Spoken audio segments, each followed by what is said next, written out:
Okay, everything should be good to go now. So, well, today we're gonna talk about how to design your future home. I'm sure that's an interesting topic for everyone, but unfortunately, we're not talking about it actually. It's April Fool's Day, so happy April Fool's Day to everyone. I'm sure that was a very cringe joke and no one fell for it, but yeah, I had to do That it. that was perfect. I even fell for Yeah, it, and you told me about it. yeah, I had to do it. So my name is Mohammad Al-Adwan. Uh, I'm known online as Avernalis. You can see it in League Speak here. I'm actually an architect, but I had an interest in cybersecurity since a long time, and I made the decision to shift into it. I made a career shift and now currently work in cybersecurity. So I'm a security analyst at Wizard Cyber, which is a cybersecurity company based in the UK. I'm also an Active Directory and Azure Active Directory penetration testing enthusiast. I'm a CTF player and author for local university group. I'm also an exploit development enthusiast, and I hold many certifications, one of which is the PNPT, which we're going to be talking about today. So what are we exactly going to talk about? Well, first of all, we're going to talk about how to build an exam methodology that will help you pass the exam. Then we're going to talk about how to keep notes effectively. We're going to talk about your exam day mindset, how you should be thinking when going into the exam. You've passed the exam, so what are you going to do now? And we're going to have a small Q&A. So let's start with it. Building an exam methodology. So, as you all know, the exam is in the scope of the courses, the 5 courses, the OSINT, the external pentest playbook, the Windows and Linux privilege escalation, and the main course, which is the practical ethical hacking. What I did and what worked for me is I watched the courses multiple times. I took detailed notes every time and built my methodology around that since, everything is contained in the courses.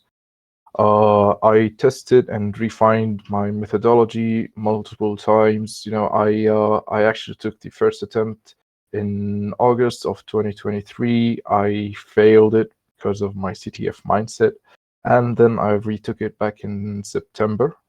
And during that period, I also tested and refined my methodology. So what I used to test my methodology is Hack the Box, Try Hack Me, those websites we all know, but I didn't know how to really use them and how to really test my methodology using those websites until I failed the first attempt, and I knew that I had to recheck my methodology. So what also worked for me is dividing my methodology into different stages. So as you all know, the exam is made of 3 parts: the OSINT, the external pen test, and the internal part of the exam.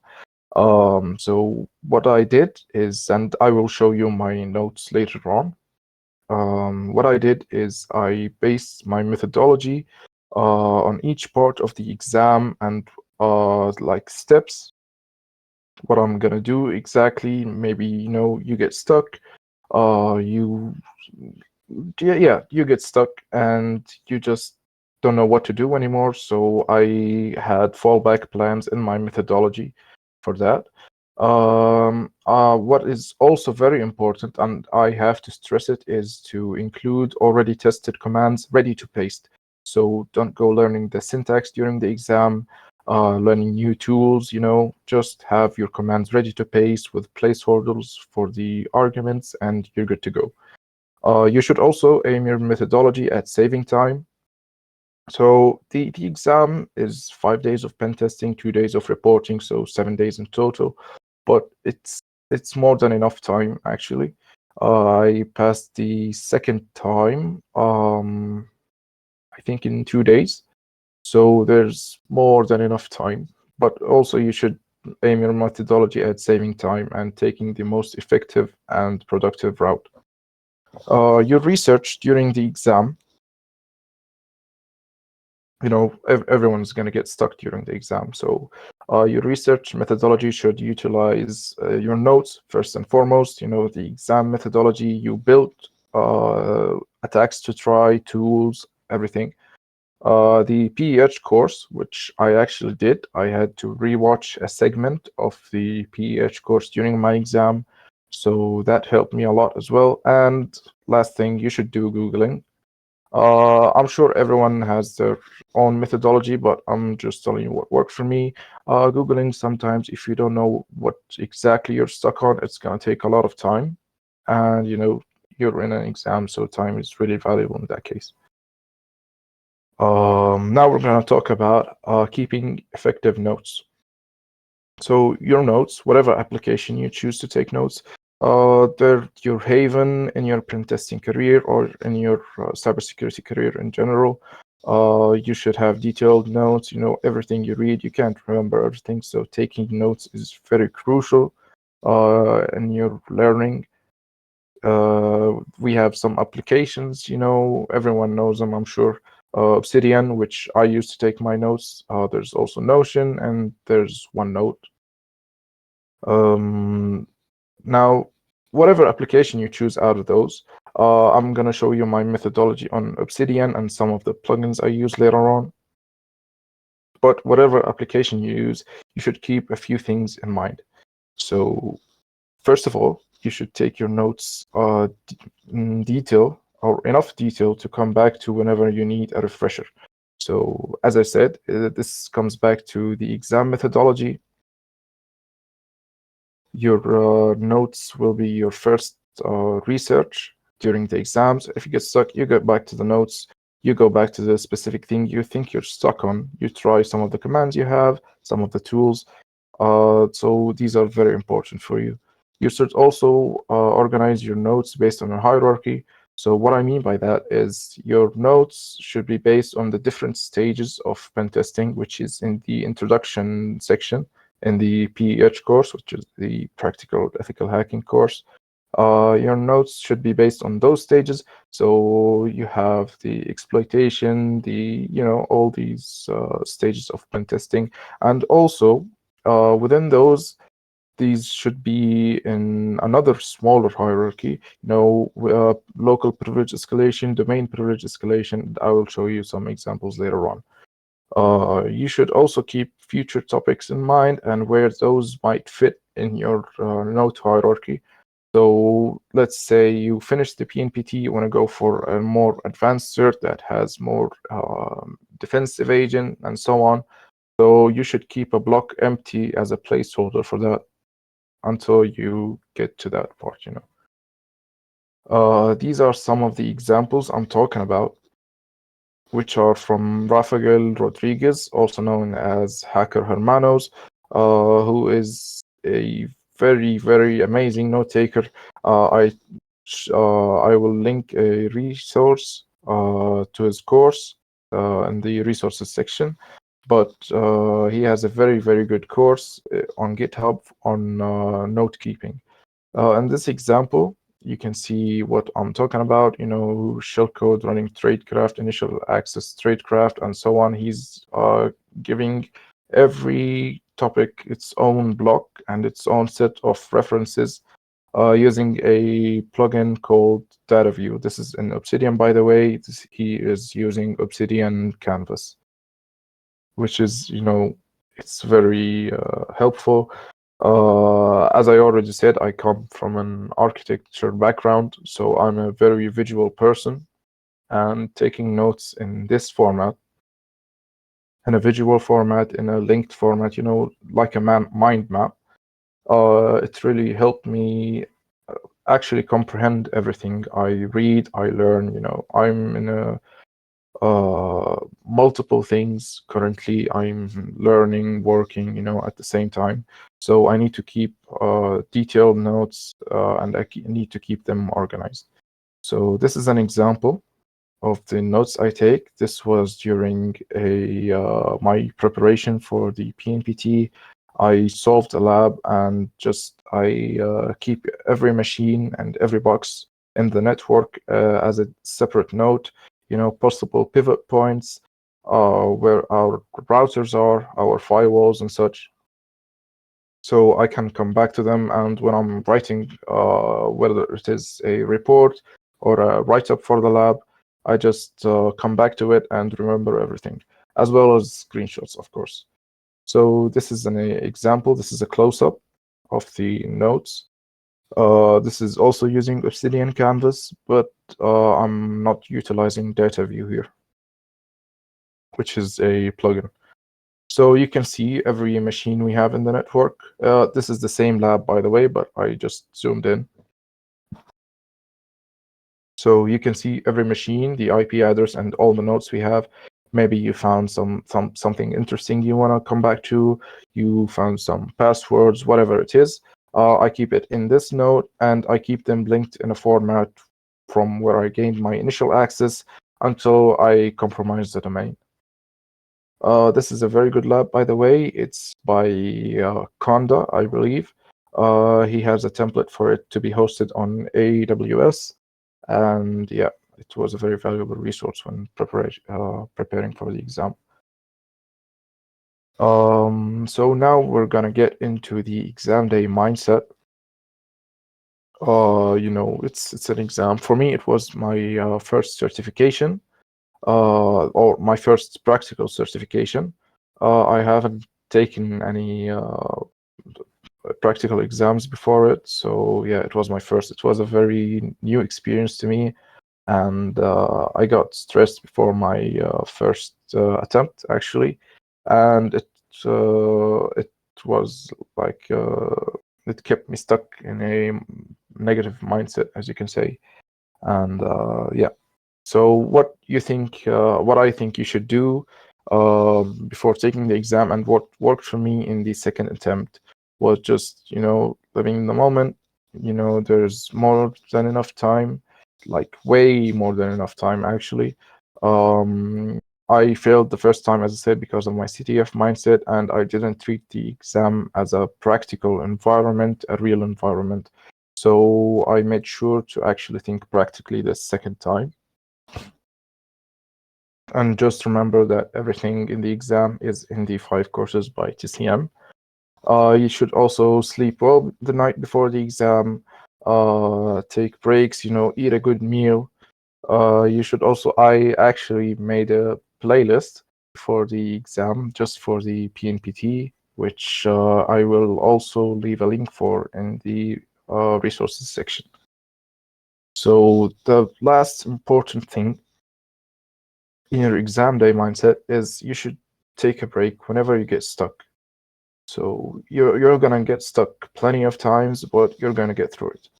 So whenever you get stuck, you just go get a fresh mindset, take a walk, go to the gym, do anything, go have a meal, see someone, whatever you do. So yeah, that was also a very, it's a life hack, actually. I'm also taking the OCP soon, so this is what I'm gonna do. I'm keeping this in mind, and you should as well. A fresh mindset and a set of fresh eyes is all you need sometimes to get over a hurdle in the exam. Okay, so you've got the main end. What should you do now? Well, first you should write your report, obviously, and submit it so you can, get to the debrief. You should do a little dance after that, feel the relief. You submitted your report, you compromise the domain. You just need to go to the debrief, do a debrief, and you should pass. You've passed the PNPT. So what now? Well, you should obviously start planning for your next cert, because who needs a break, right? No one needs a break, I'm pretty sure. So, what should you do after the exam? Well, for me, I actually looked for a job or an internship in blue teaming, because I actually believe to be an effective penetration tester and a red teamer, you should be an effective blue teamer. And I've seen many incidents where you need to think like an attacker as a blue teamer to find where they may have left tracks and the likes, where they may have used defensive agent techniques, whatever it is. And that will also have another effect when you're a red teamer or a pen tester and you have worked as a blue teamer. It will actually be very beneficial for you because you will know where the defenders will look for the tracks and logs, whatever it is, and you will know not to leave tracks there using your different techniques. What I also did is I got into the cloud. I got into Azure technologies, AWS technologies, doing all the other labs on multiple websites, which I will link in the resources section as well. There are multiple resources for these labs, especially since the cloud penetration testing field is growing exponentially. There are websites, Hack the Box doesn't actually utilize cloud labs currently, but there are more websites that are up and coming that are using it. And just study whatever you feel passionate for. In penetration testing and cybersecurity in general, I believe passion is a very important topic. You should always study what you feel passionate about. It's not always just go for the next cert.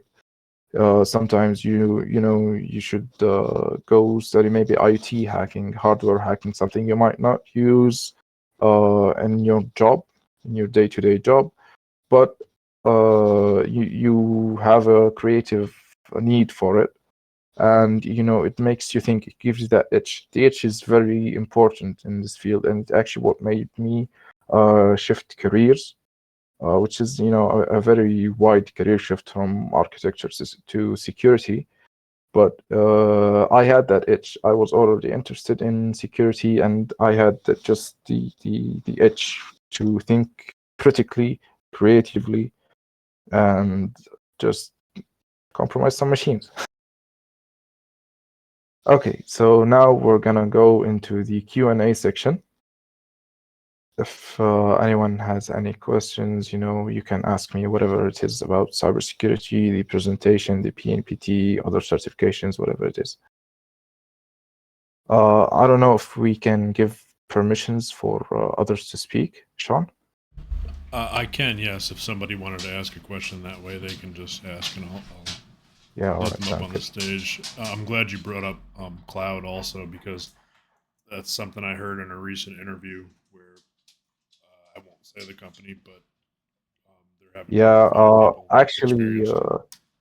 yeah, so cloud in general, but what I'm actually like really passionate about right now and enthusiastic about is Azure technologies because it blends well with Active Directory, local Active Directory, and you have hybrid joined machines, domain controllers, sync servers, VMs on the cloud, and the different services Azure provides. It's actually very interesting to study, to find ways you can compromise it, you can exploit it. So yeah, that's also very, very cool. We had a question on the playlist that you recommend. Yeah. So the playlist, in security, you spend most of the day on your device, whether you're studying, you're working, whatever it is. So I actually listen to everything, like all genres of music. But there's a link for a playlist in the resources sections, which I will also send the slides for you, and you can find it there. But actually, most of the time, I just listen to some techno, like those long videos on YouTube, like 4 hours of music in one video, and they'll just autoplay, and yeah, that's it. I listen to Yeah, DEF CON radio a lot. yeah, Defcon Ready and Darknet Diaries. I also Uh, listen to Darknet Diaries a lot. when I'm actually like working or hacking, I don't like too many words. I see. Just like the music. Yeah, I mean, it keeps me engaged, honestly. Like, if I listen to music, I might just not be very engaged, zone out, and find myself somewhere else, not on my device working. But if I'm listening to something, someone talk about a story, and I'm intrigued, it just keeps me focused. I actually had a question on your career progression. What did that look like? I was actually lucky enough to go from another field straight into pen testing, and I'm curious what yours looked like. I was actually So, in pest control before this. oh, nice. Yeah, that's also a very wide shift. It was a big jump. Yeah. Uh, so I'm still a student at university actually. So I have worked as an architect, but I'm still a student and have not graduated. But I just knew I had to shift.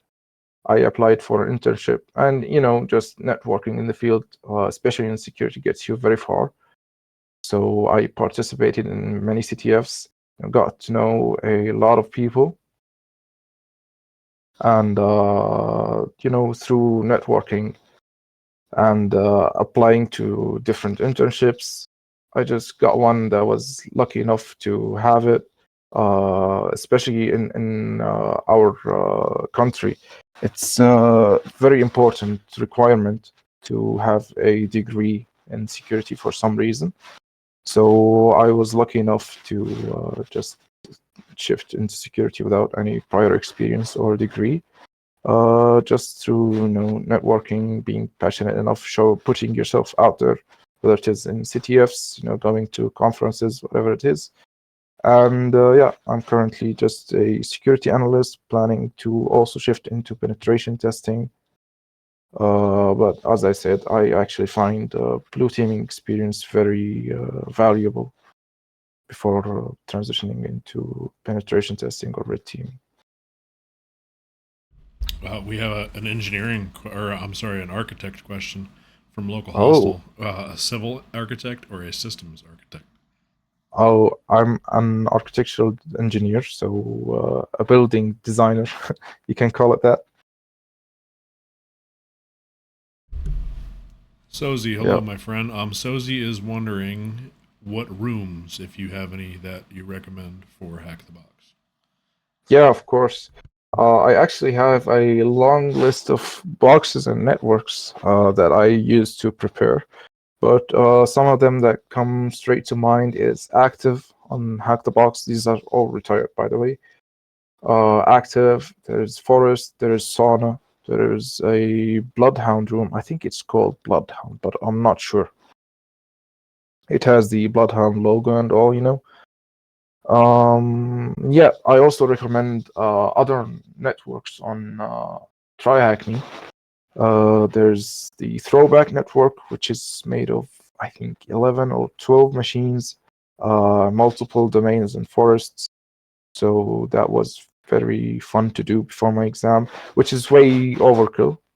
Okay, it's way overkill, and way too complicated for the exam. But it gives you that boost of confidence that you did something much harder, so you can do it. I don't know if they removed it actually. I solved it in August, and I haven't checked after that, to be honest. There's also a new website. It's One Lab. They have, I think, 25 machines, standalone machines. They have a couple of Active Directory chains, which is made of 2 to 3 machines, just local Active Directory domains. And there is a Red Team Labs section, which is made of, I think, 10 plus machines. So you have 3 Red Team Labs. They have antivirus installed, so you need to know defensive agent. There's multiple domains and forests. It's also a very large network, and there's one, I believe, uh, that is a hybrid cloud and on-prem Active Directory. So it has both Azure and local Active Directory domains that are hybrid joined. And yeah, I'm planning on doing that No, it's not that website. I have a link for it in the resources. It's funlab.com. Yeah, so I'm planning on doing that Red Team lab soon. It's called Shiva, I believe. But these are gonna take a lot of time. There's also the networks on Hack the Box. Uh, yep, that is it. That's the website. There's also networks on Hack the Box, like Dante Offshore, Rust Labs, and the likes. But I think the value is in Von Labs much more because it's I think 3 months for 45 pounds or something. But Hack the Box is much more expensive. So yeah. Are you talking about the Hack the Box, the Pro Labs too? Yep, Yeah, the it's Pro like Labs. $50 a month. Yeah, you get access to all that on one lab for like 45. So it's more value.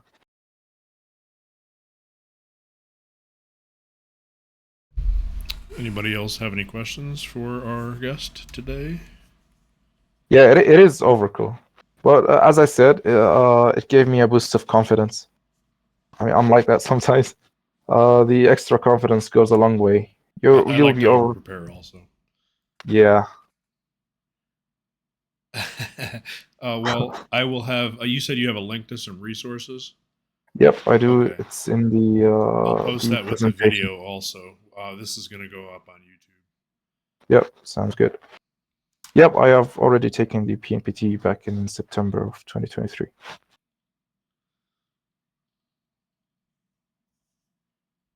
You just have to rewatch the beginning, Falconelli. He took it once, failed it, and then did the right thing, prepared, and 2 days, I think you said you passed it in the second time. Yeah. Sandworm, I can answer from my point of view, and then Mohammed could answer also. Do you need a degree in cyber? I think it depends on where you live, to some degree. Um, I think it is very, very, very helpful because 90% of the job interviews that I came across, job postings I came across wanted a degree before you even got an interview. So, and then Mohammed could give his. I mean, yeah, it's and especially in our country, it's very crucial to have a degree to get a interview. But I mean, honestly, if I was a recruiter, I wouldn't give that much credit to a degree. Just take the interview. I would see your skills, and yeah, I'm actually very lucky to have the opportunity I had.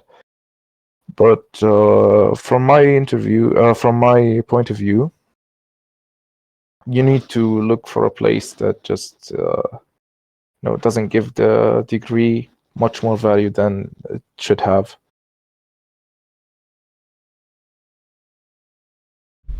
For the couple that were asking about WGU, I did get a degree in cybersecurity from WGU, and it did get me a job. So, not saying that it's going to get everyone a job, but I would not have gotten the interview that I got hired at if I did not have a degree. I work in a government position. A degree is required. Certain certifications are required. Nice. So as a red teamer or a blue teamer? I do web Or app pen testing right now. oh, nice, nice. I actually got my EWPTX in February of 2024. It was fun, Yeah. like web testing. I have never. So I had a few interviews, and everyone treated the WGU degree. It was a degree. They didn't treat it any differently. But the amount of certifications you get from the WGU degree, I don't know how anybody could treat it like a fake degree because you definitely have to prove that you know what you're doing to get through it.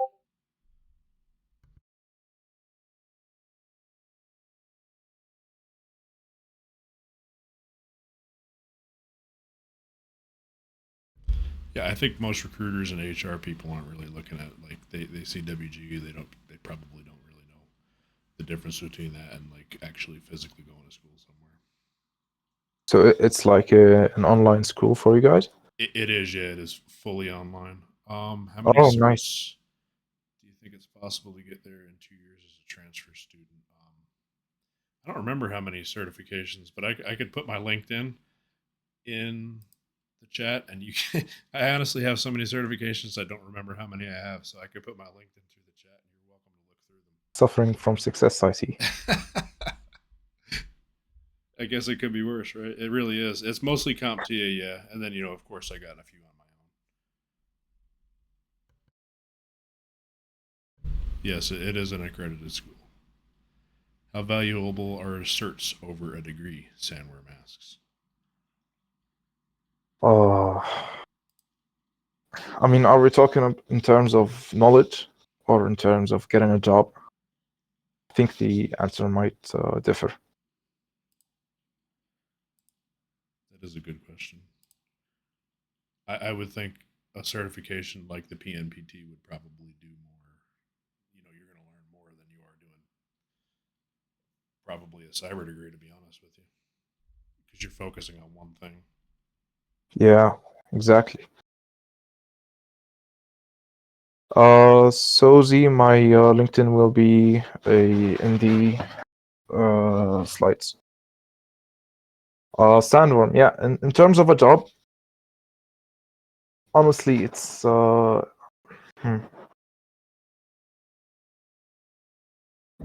it's gonna differ based on the position you're applying for, the company, But I believe a degree might help you secure interviews faster. But in terms of knowledge, it's not a competition, honestly. Just certs will get you very far. For a job in the U.S., personally, if you wanted to be a pen tester, I would get a degree and then get the OSCP. That's going to check off every single resume you come across. Yeah, exactly. That's the optimal path.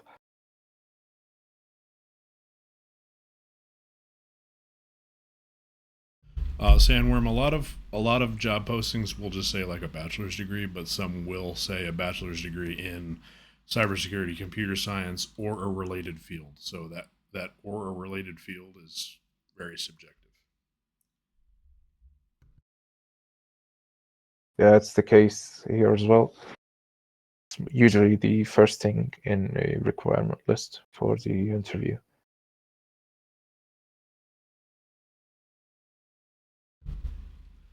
Any other questions, my friends?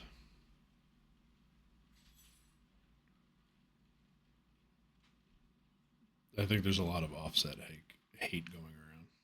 Yeah, there is. Actually, that's a good. I just remembered that you said you were going to take the OSCP.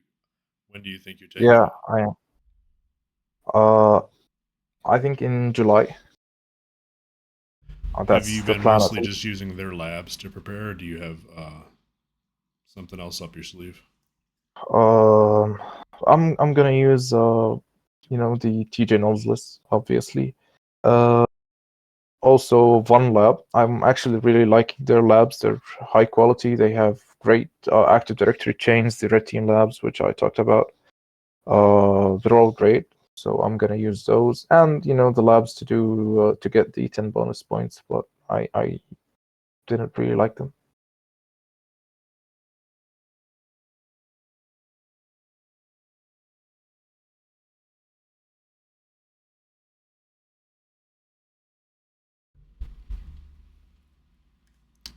Any other questions for Mohammed, my friends?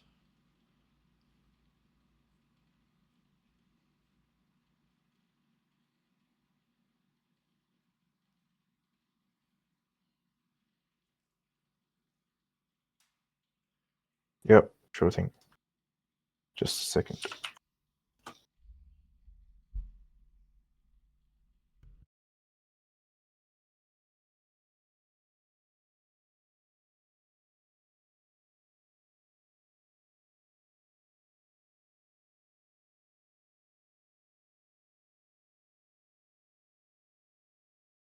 This is my LinkedIn profile.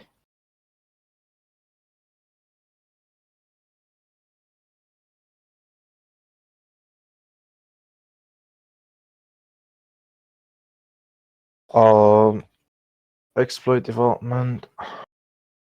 I just started with live overflows playlist. which talks about memory corruption. I also, since I don't come from an IT background, I studied data structure and assembly, C language, wrote a few programs in that and some projects. Um, I then just did, CDFs. I did some of the most known resources like Rock Emporium, and yeah, that's for Stack. I then started learning the heap, and went from back to step zero, learning what the heap is. A lot of GDB usage. And yeah, CDFs. There's also some courses on Udemy by the creator of Rob Emporium. I think his name is Max Camper. These are very helpful for navigating the heap. I think a lot of people overcomplicate it. It's not that complicated, honestly. CTF platforms. So, the most well-known one, Pico CTF. You can also just hop on the CTF time and find all the running CTFs currently and just hop into those. You'll learn by doing. There's a learning curve, but in most CTFs there's a beginner-friendly atmosphere. You will find some easy challenges, and yeah, it shouldn't be too hard after that. But I recommend starting with Pico CTF. Yeah, Hack the Box CTF is good as well, but I don't believe it's very beginner friendly. The last one, the Cyber Apocalypse one, was had some beginner friendly challenges, but the one before that in 2023, it had a very big learning curve. So yeah, Pico CTF is very simple for beginners.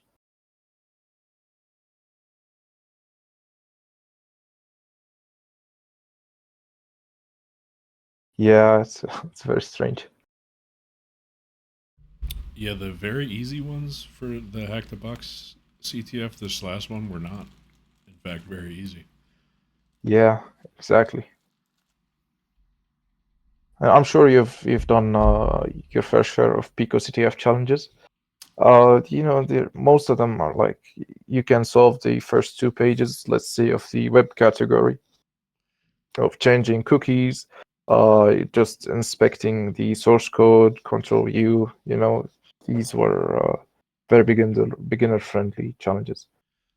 But I actually as you get haven't more advanced, yeah, done much Pico actually, CTF, but I've heard that recommended to many, many beginners. uh-huh. See, it's actually what I started with, so I'm a bit biased.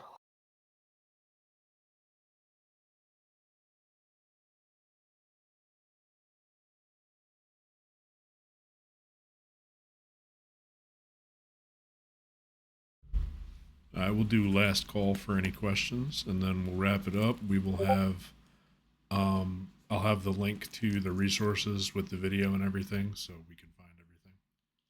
No, I have never done Pico CTF. I'm sorry. Shame on me. Is WGU course material reading intensive or other videos? There are actually a few of the beginner courses that have quite a bit of reading involved, more like the gen ed stuff. And then as you get into all the certifications, most of the learning material is like Udemy stuff or videos you can find on like for A plus, Network plus, Security plus. You could just watch videos on YouTube and pass the courses. Honestly, Nice, Falconelli. I think I placed I don't remember actually, but maybe 72nd, 73rd with my team. It was a very from CTF.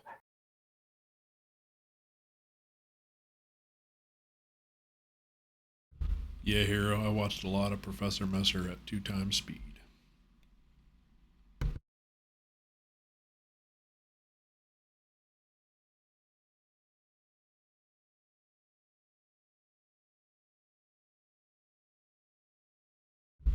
All right, it doesn't look like we have any new questions rolling in, so Yep. we can wrap up for the day. I appreciate you coming, Yep. sharing Thank your you for story the with opportunity. us, and then I will consult with you before I post up the YouTube video and see if you have any links or anything for me to post with it. Yep. We have a No lot of worries. people that watch this, people from different parts of the world that watch this because That's it's great, recorded actually. at 8 p.m. My time, but they watch it. I see the value in it, honestly. I wish I knew about it before taking my exam. Well, back then, I think we were just doing the PJPT. We didn't really I focus on the see. I PNP too see. much.